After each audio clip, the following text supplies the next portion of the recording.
ډیر عزتمند محترم مسلمانانو ورونو او خويندو نن درته یوه نوې او خاص وظیفې سره حاضر یم. محترمو دا وظیفه د هغه چا دپاره ده چې هغوی وایي چې زمونږ دعاګانې نه قبلیږي، نو هغوی ټولو مینوالو ته دا درخواست دی چې هغوی دې دا وظیفه نه پرېږدي، دا وظیفه دې لازما شروع کړي. الله جل شانه به د هغوی ټولو دعاګانې به قبلوي، ضرور به قبلوي ان شاء الله تعالی. دا وظیفه په دې باندې تاسو تجربه وکړئ او ازماوې کړئ، ان شاء الله تعالی دینه پس به ستاسو دعاګانې خامخا قبلیږي. بسم الله الرحمن الرحیم. السلام علیکم ورحمة الله وبرکاته. ټول تعریفونه د رب ذوالجلال د پاره چې خالق او مالک او پروردگار د کل عالم دی، او درود پاک په خاتم الانبیاء حضرت محمد صلی الله علیه وسلم باندې. امید د رب ذوالجلال نه ساتم چې تاسو به روغ جوړ یې، په صحت به برابر یې. الله جل شانهم د دنیا او آخرت ټول خوشحالی نصیب کړه. محترم دا نننۍ وظیفه دا ډیره ناشنا وظیفه ده،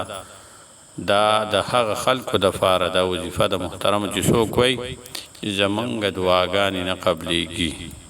مونږ دعاګانې غواړو او الله جل شانه زمونږ دعاګانې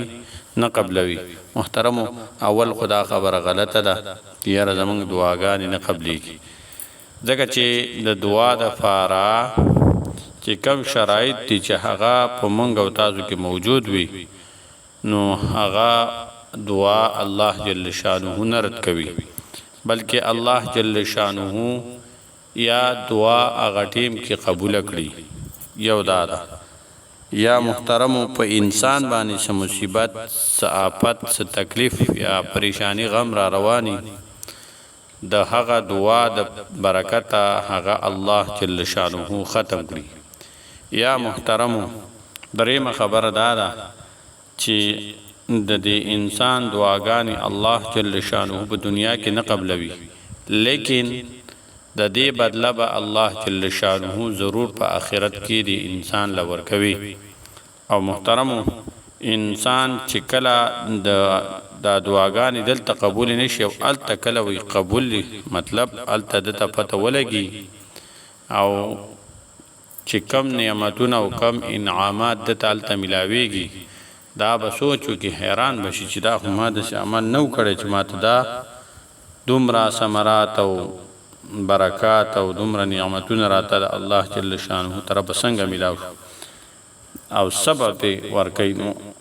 الله جل شانه به ورته وایي چې تا په دنیا کې په پلانکي وخت کې دا پلانکۍ دعا وخت و هغه ما د آخرت دپاره ساتلې وه. دا انسان به وایي چې یا کاش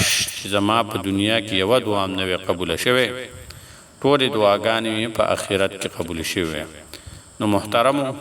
دا خو د الله جل شانه د طرفه دي. او بل په دنیا کې چې انسان دعا غواړي دا هغه دپاره دا لازمي خبره ده چې د ده په خېټه کې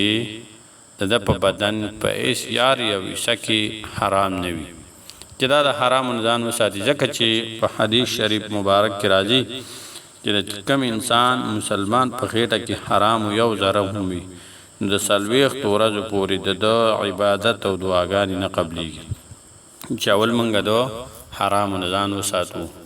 او بیا محترمو په داسې طریقه باندې دعا غواړو چې کمه د دعا غوښتلو طریقه ده چې زمونږ توجه او یقین برابر وي. محترمو نو د دعا د قبلېدو دپاره دا وظیفه ده. الله جل شانه به د دې عمل په ذریعه باندې دا عمل د دعاګانو نه مخکې وروسته کوئ، الله جل شانه به ضرور ستاسو دعاګانې قبلوي. راځو وظیفې طرف ته. وظیفه ډېره اسانه ده محترمو، چې کله تاسو یو دعا غواړئ نو د هغې نه مخکې به تاسو اول درود شریف ووایئ په نبي علیه الصلاة والسلام باندې، ځکه چې په کومه دعا په کوم عبادت پسې درود شریف نه وي نو دا د اسمان او د ځمکې په منځ کې معلق وي ځوړنده وي نو درود شریف به ووایي بیا به د الله جل شانه د دې اسم مبارک دا اسم مبارک په تاسو وایي یا مجیبو یا مجیبو یا مجیبو دا به تاسو 11 مرتبه یعنی 11 ځله به دا ووایي بیا به د هغې نه وروستو محترمو یو پیرا یا درې پیرې درود شریف ووایي مخکې به هم یو پیرا درود پاک په نبي علیه صلات وسلام ووایي او د دې نه وروستو به هم درود شریف درود ابراهیمی دا به ووایي بیا به دعاګانې وغواړئ محترمو بیا به د هغې نه وروستو دا عمل بیا وکړئ نو الله جل شانه به ستاسو دعا خامخا قبلوي او تاسو د حرامو نه ځان وساتو په یقین او په توجه سره تاسو دعاګانې وغوښتلې محترمو